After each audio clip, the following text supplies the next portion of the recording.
স্বাগতম। আজকের ভিডিওতে আমি যে বিষয়টা ব্যাখ্যা করব সেটা হচ্ছে কিভাবে আমরা হ্যাকবার এক্সটেনশনটি আমাদের বার্বসুইট যে টুলস আছে তার সাথে ব্যবহার করতে পারি। যারা একদমই জানে না হ্যাকবার এক্সটেনশনটি কি, তাদের জন্য বলা যে এটি একটি বিশেষায়িত এক্সটেনশন যখন আমরা ওয়েব সিকিউরিটি টেস্ট করতে যাই বা ওয়েবে vulnerability খুঁজে বের করার কাজ করতে যাই, তখন আমাদের নির্দিষ্ট কিছু পেলোড কখনো দিয়ে পরীক্ষা করা লাগতে পারে।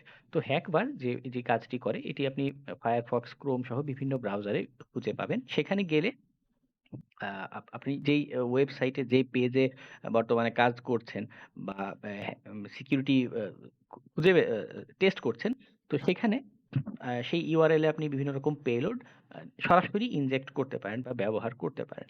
এই হ্যাকবারটি এরকমই একটি সুন্দর কালেকশন আকারে তৈরি করা পেলোডের কালেকশন। তবে এটি বার্পসুইট যে আমাদের টুলস আছে এটির সাথেও ব্যবহার করা যায়। তো আমি কেন এটি দেখাচ্ছি? বিষয়টি হচ্ছে যে আমার ব্যক্তিগত অভিজ্ঞতা যেটা বলে যে বারবার হ্যাকবার আমাদের ব্রাউজারের সাথে ব্যবহার করাটা টাইম এফিশিয়েন্ট হয় না। আবার কখনো, কখনো এটির আপডেট ঠিকমতো আসে না আমাদের হ্যাকবারের। তো এটি যদি আমাদের বার্পসুইট টুলস এর সাথেই একসাথে ব্যবহার করতে পারি, তখন যেটা হবে যে আমরা আ টাইম এফিশিয়েন্টলি কাজটা করতে পারব। তো এটা কিভাবে আমরা করতে পারি? একদমই সহজ। আমি সরাসরি যদি এই যে GitHub পেজ, এখানে হ্যাকবারটি জাভা প্রোগ্রামিং দিয়ে করা যে কোড সেটি দেয়া আছে। আমি সরাসরি এখানে গেলে আমি লিঙ্কটি আপনাদের চ্যানেল ভিডিও ডেসক্রিপশনে দিয়ে দিব। আপনি এখানে গেলে এই যে hackbar.jar যে ফাইলটি আছে সেটি ডাউনলোড করতে পারবেন। তো এখানে ক্লিক করলেই আপনাকে ডাউনলোড অপশন আসবে। আপনাকে ডাউনলোড করতে বলবে। আপনি যেকোনো একটি ডিরেক্টরিতে এটি ডাউনলোড করে রাখবেন। তো আমি যেহেতু অলরেডি ডাউনলোড করেছি, আমি আবার ডাউনলোড করতে যাচ্ছি না। আপনি এইবার এটা বার্পসুইট এর সাথে সংযুক্ত করবেন কিভাবে? আপনি এক্সটেন্ডারে আসুন। আসার পরে দেখুন আমার অলরেডি এখানে দেখাচ্ছে। আমি আবার যদি এড দেই, সিলেক্ট ফাইল, আপনি যেটা করবেন এই যে এড বাটনে ক্লিক করবেন। করার পরে আপনাকে এই যে পপআপ উইন্ডো এসেছে, সিলেক্ট ফাইল, এখানে গিয়ে ওই যে আপনি .jar ফাইল যেটি ডাউনলোড করলেন মাত্র সেটি সিলেক্ট করবেন। এটা আমার ডাউনলোড ফোল্ডারে সেভ হয়েছে, তাই এখানেই আমাকে সরাসরি শো করছে। জাস্ট এটি আ ওপেন করে আপনি সিলেক্ট করে নেক্সট এ ক্লিক করলেই আপনার এটা কি সেটআপ হয়ে যাবে। তো সেটআপ হওয়ার পরে আপনি এটি কিভাবে ব্যবহার করবেন বার্পসুইট এর সাথে? তো মনে করুন আমি একটি সাইটের সিকিউরিটি টেস্ট করতে চাচ্ছি।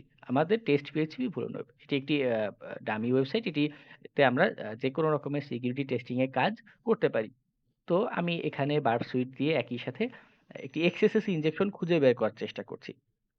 মনে করুন এই যে সার্চ ফিল্ড আমি জানতে চাচ্ছি বা বুঝতে চাচ্ছি যে এখানে আমি কোনো রকমের ইনজেকশন অ্যাটাক দিতে পারি কিনা। তো মনে করুন সার্চ ফিল্ডে আমি কোনো একটি শব্দ লিখলাম।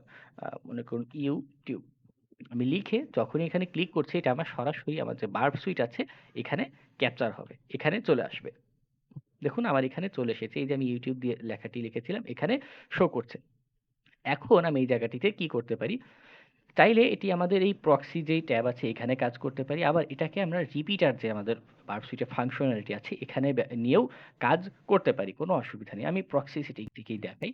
যে মনে করুন এই যে ইউটিউব লেখা আমি চাচ্ছি এই জায়গাটিতে XSS ইনজেকশন এর কোনো পেলোড দিয়ে পরীক্ষা করতে। আমি এই জায়গাটি হাইলাইট করে রাইট বাটন যখনই ক্লিক করব দেখুন আমাকে এক্সটেনশন লেখাটি দেখাচ্ছে। এবং এক্সটেনশনে যাওয়ার সাথে, সাথে যেহেতু আমি শুধুমাত্র হ্যাকবার এখানে সেটআপ দিয়েছি আমাকে হ্যাকবার দেখাচ্ছে।